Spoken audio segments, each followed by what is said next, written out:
cikin fara'a da sakin fuska nake muku jinjina ban girma da sallama irin ta 'yan aljanna ga dandazon miliyoyin ma'abuta masu sauraron ƙayataccen shirinmu na bakan gizo. Assalamu alaikum wa rahmatullahi wa barakatuh. Abdullahi Muhammad Salbas nake farin cikin haɗuwa da ku ta cikin ƙayataccen shirinmu na bakan gizo inda muke karanto muku zafafan karatu littattafanmu na Hausa ta inda zai faɗakar da ku, ilimantar da ku, wa'azantar da ku har ma da nishaɗantar da ku masu sauraro. Inda a wannan sa'i muke ɗauke da wani mashahurin littafi mai suna kukansu wanda Jamila Muhammad Ɗanfaja Mrs. Adam ta wallafa. Wannan littafin ya kunshi soyayya, madararta, zamantakewar iyali, takaddama a rayuwa cikin wasu da dama. Da haka nake cewa ku dakace ni.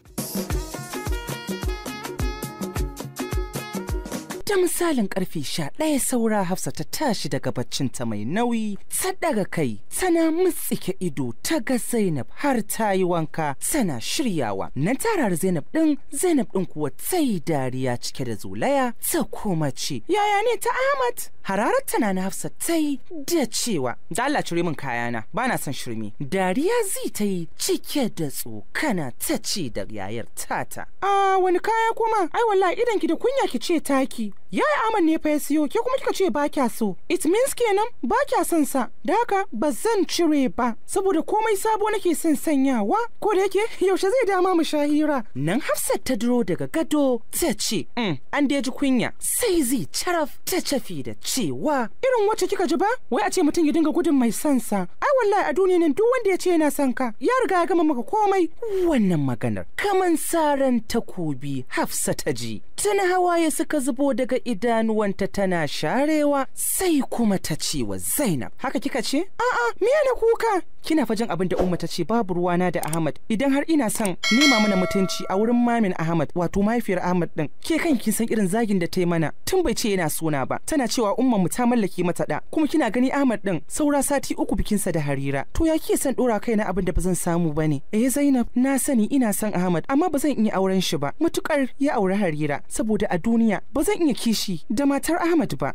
Daga haka Zainab ta gama kintsala fayar da take sawa ta ce da ita, "Ke ma wallahi ke kika damu kanki da wata Harira, ki manta da zancenta, ki fuskanci wannan matsalar da ta shawo kanki. Na san Baba Justice zai yadda Ahmad ya aure ki, sai dai ko mami ta aura masa Harira, Baba Justice ya aura masa ke." Nan Hafsat ta share hawayen da ke gangarowa saman kuncinta ta kuma ce, "Zainab, shi ma Baba Justice dan akida ne, ko mutum ne da baya son hayaniya. Duk da ba dadewa ne da shi ba, na tafi Rasha, na san halayyarsa, ko in ce na san wasu daga cikin halayyarsa. Bisa ga dukkan alamu karfinsa a hannun matarsa yake, wato maminsa Ahmad." Daga haka Zainab ta ce, "Kuka dai ba mafita bane ba Hafsat, mafita tana wurin ilahi, kuma abin da nake so da ke shine laifin wani baya shafar wani. Ba Ahmad bane ya zage ki, mahaifiyar shi ce, da haka ki daina wulakanta shi." Sai ta yi hanyar banɗaki tana cewa, "Aini zagin da aka yi min a gaban shi yafi komai tar min da hankali, saboda a lokacin bai ce yana so na ba, aka yi min wulakanci. Shi ma a lokacin fa yana ja min aji, kuma daga baya sai ya dawo ya ce yana so na. Haba Zainab, ya za ki ce ba za ki yarda da haka da na faɗa miki ba? Yo me zai hana? Kafin ya ce yana son ki, ta wace siga ce bai nuna miki ba? Da ido ko da baki? Amma kin ki fahimta, kamar ba yar boko ba, kuma ba wayayya ba?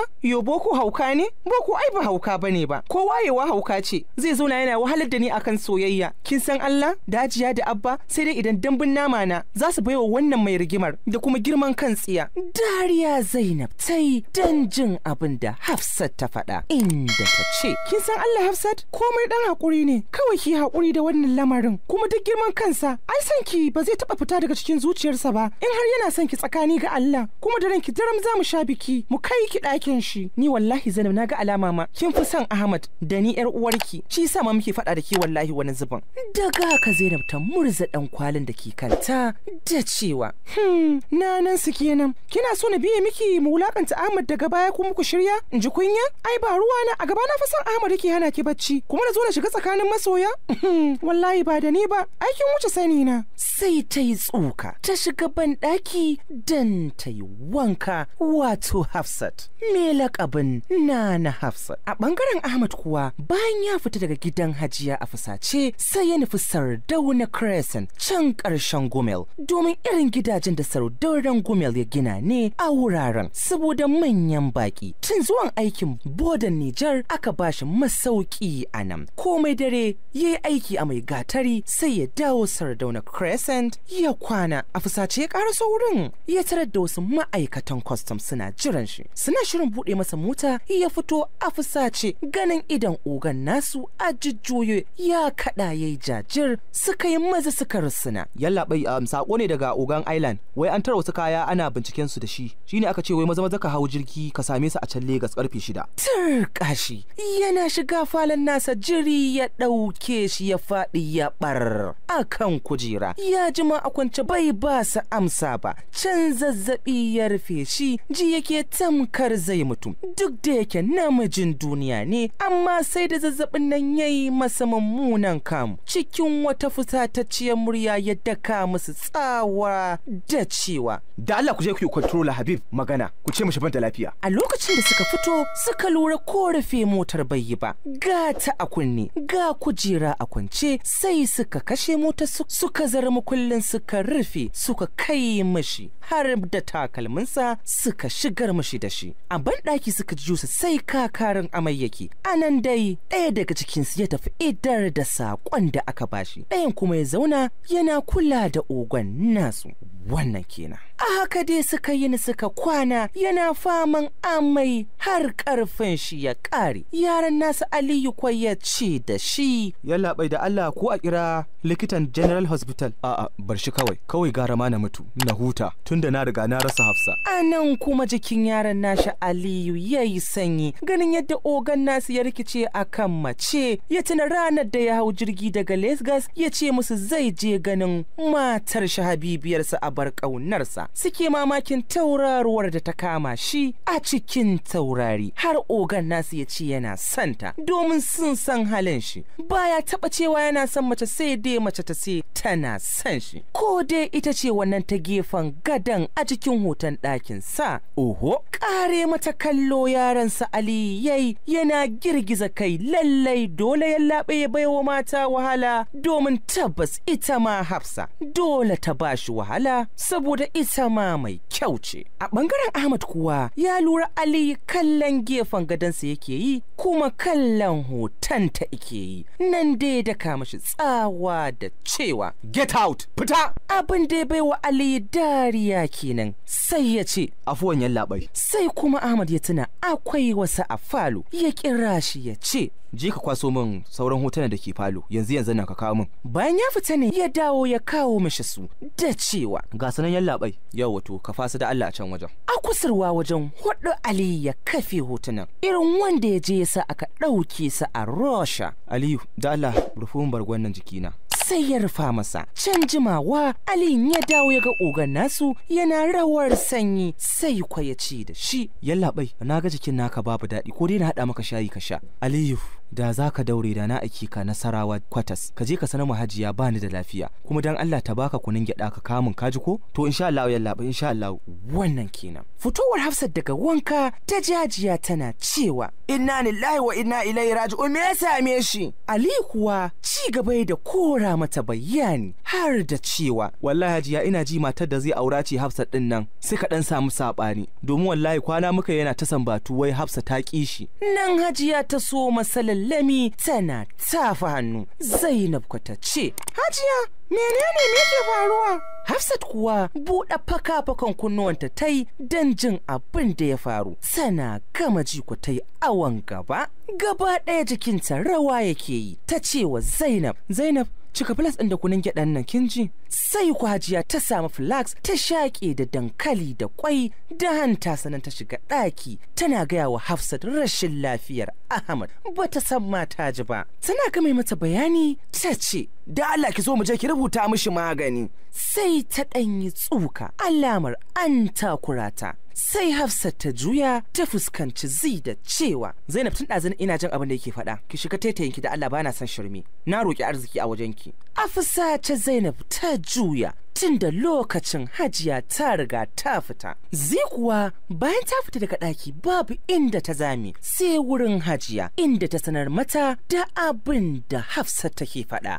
Daga haka suka shigo har ɗakin Hafsat inda Hajiya ta ƙarƙare iya ƙarfinta ta gafzawa Hafsat duka a jiki. Hafsat ko ta jiyo cike da ɓacin rai ta ce, wayo Allah ba Hajiya dan Allah, jiyan da kika dake ni dan girman Allah. An doke ki din, to ni ko mahaifinki bai sai ya bata min rai ba, balantana ma ke karan kada miya mara imani. Kina ji kin sa yaron mutane a cikin wani hali, amma zaki ce ba za ki ba. To wallahi ki tashi ko in kama ki miki dan banzan duka da kin san tsohon kashi gare ni. Zan balla kin balla banza jairar yarinya. Tashi tai tana kumbure ta janyo hijabinta ta sa ta dauko handbag ɗinta da wayarta ta ce mu je ni. Haka dai suka fita. Hajiya kan fada take yi, wannan jairar yarinyar wallahi mahaifiyarki ka biyo. Ai mutum babu imani, wani ai rashin imani ne. Takaici ya ishi Hafsat dan har mota Hajiya ta biyo su tana bambam fada. Dama ba a taba ta ba ta yi fada, ina ga an taba tsohuwa mai ran karfi. Ita kanta Zainab da ta da fitinar fadan Hajiyan ya ishe ta, saboda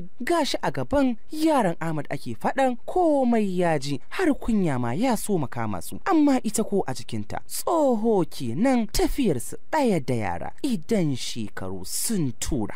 Suna shiga cikin unguwar Sardauna Crescent suka ji shiru babu alamun motsin jama'a, saboda dama haka unguwar take. Nan yayi parking suka fito a kofar wani gida da yake duk gaba ɗaya glass ne, komai a rufe yake. Suka tura kai suka shiga, amma abin ka da soyayya. Tana Hafsat ta matsu ta ga Ahmad ɗinta Habibinta kuma masoyinta. Ita ta fara magana ta ce, Ali kake kowa? Ina ugan naka? Dariya yayi ya ce, wallahi yana ciki, shiga mana. Yadda Ali ya bar shi haka suka same shi, zazzabi ya ƙara tsananta. Suka shiga har ɗaki suka shiga. Zainab kam sakin baki tai tana kallon yadda hotunan nanarta suka cika ɗakin. Tana son jan aji amma ta kasa. Jikinta ya sanyi ganin yadda jikin Ahmad ya zama. Ta ƙarasa bakin gadon ta zauna a gabansa. Kamshin turarenta ya lullube shi, sai ta lamshe ido da cewa Ahmad. Ƙasa-ƙasa ya amsa mata inda ta ƙara da cewa sannan Ahmad. Nan ya ƙoƙarta ya zauna, ta gyara mai filo ta kare shi, ta zira masa ido. Sana aikin kallonsa ganin yadda jikinsa ya nuna rama a fili, sai tausayin Ahmad ya kama ta. Tana limshe ido, wasu hawaye suka zubo mata. Da ganin haka shi ma ya saki hawaye. Ta ce da shi, yaya me ya same ka? Yi kamar ba zai magana ba, ya ɗago ido ya kalli Aliyu alamun ya fita. Ita ma sai ta ce, Zi ki je ina zuwa kin ji?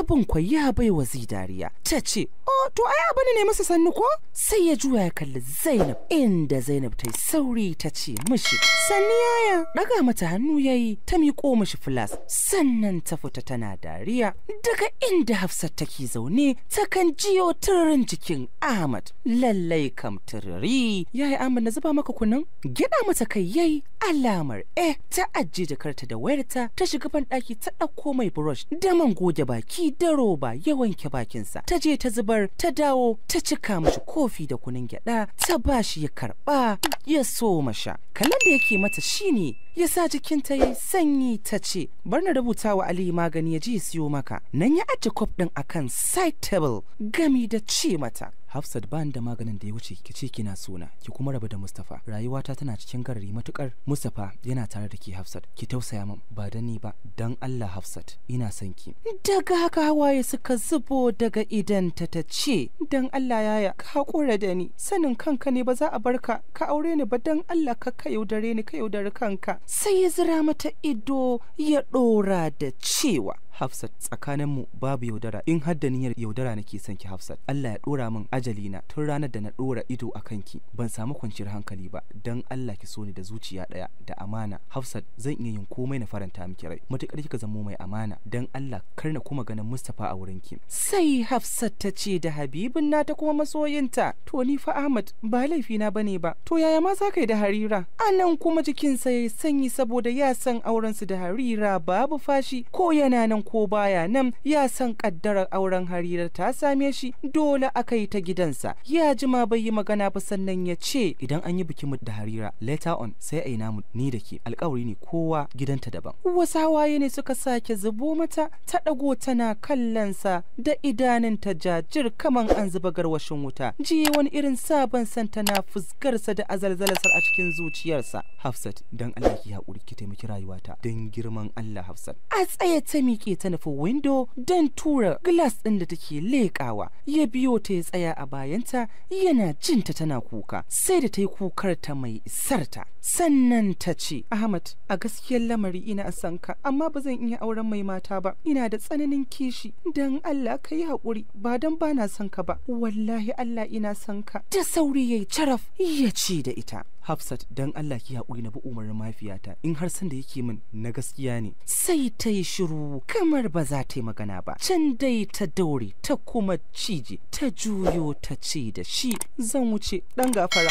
Sai kamar ba zai matsa ba, tun da Hafsat take bata taɓa tsintar kanta cikin kunyar Ahmad irin yau ba, saboda shigar da yayi ta ɗauki mata hankali. Nan ya isa gab da ita yana hukunta ta da idan shi. Yayi haka ne dan ya tafi da imaninta, amma miskilar shiru kake ji. Suna zaune babu magana, Zainab ta shigo ta ce, a'a yaya jiki yayi sauki ko? Zan je gida amma yanzu nan zan dawo. Amma baka san me yau da bayani zan je na dawo. Nan Hafsat da ke gefe tsarare ta ce, idan kika zo ki me munafuka, zaki munafucin naki ne da kika saba? Wallahi da ni ke wasa da ke har Ahmad din duk sai na daina kula. Dariya yi wacce ta tsaya iyakan leɓensa, inda ya ce, ke dai zai ki je mu haɗu a waya. Ai kam, daga haka Hafsat ta fusata ta miƙe tsaye da niyyar bin Zainab. Shi ma biyo ta yi ya riƙe mata hijabin ta ce, kaga malam da Allah sakar min hijabi na. Ke dai Hafsat na ga ranar da zaki nuna min so, ki bari a gaya min kina so na. To ita ba ce maka za ta yi ina son ka ba, kawai gulmarta ce wacce ta saba muna a gida. Dariya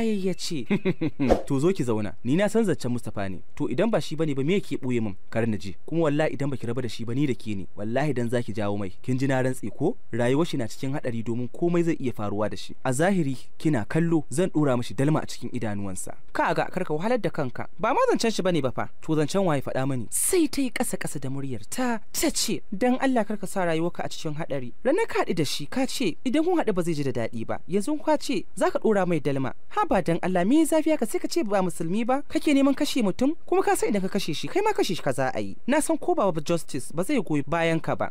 Daga haka ya ce, wallahi zan kashe shi in har ya nemi ya min taurin kai, saboda irin su Mustapha a doron ƙasa annoba ne. A'a, saboda me kace haka? Saboda kawai soyayya ta rufe maka ido? To budurwata zai sace mini, ya kwace min ita daga cikin zuciyata, kuma dan yin wulakanci rasa wata zai ce yana so sai matar da zan aura? Shi idan ya san mutunci ko kyauta aka bashi, ai zai ce a'a. Abin ya ba wa Hafsat dariya, ta yi kwadariyan saboda ta san duk cikin so yake haka. Au, dariya ma na baki kenan ko? To ai na ga son naka ne yayi yawa. Ni dai ina alfahari da yadda kake nuna mini. Ban sani ba ko dan ina da kyau, danki da kuma ilimi da kuɗi, ko da ke ko dan waɗannan abubuwan da na lissafa. Na san zai yi wuya a bawa wani namijin ni ya ci baya so. Ina ganin ma kai kuskuren fahimta ne. Ido ya zuro mata inda ya ce, Nana a gaba na ke cewa wani yana son ki? Yanayin kallon da ya mata ne ya sa ta sadda kanta ƙasa. Hafsat, idan nayi sakaci komai na iya faruwa ga soyayyar ku da Mustapha, ya zo kuma ya yaudare ki, ya cuce ni. Yayi kenan. Ai ni Mustapha babu yaudara tsakanina da shi. Maganar aure muke yi. Tuni ya ɗauko fulo ya kwanta, duk da ta lura ran shi ya ɓaci, amma bata bar shi ba, sai caccaka mai maganar Mustapha take yi, wanda baya ƙara masa komai sai ciwon kai. To a nan zan tsaya ta cikin ƙayataccen shirinmu na Bakan Gizo, inda nake karanto muku mashahurin littafin nan mai suna Kukan So, wanda Jamila Muhammad Ɗanfaja Mrs. Adam ta wallafa. Ga masu tambaya, sharhi ko ƙarin haske sai ku danna subscribe, sannan kuma ku danna alamun ƙararrawa don samun shirye-shiryenmu da zarar mun ɗora. Maganin hawan jini ne kyauta. Za ma ku iya taɓa mu ta WhatsApp akan 091 B8 Ni naku a kullum Abdullahi Muhammad Salbas nake cewa mu haɗa a shiri na gaba.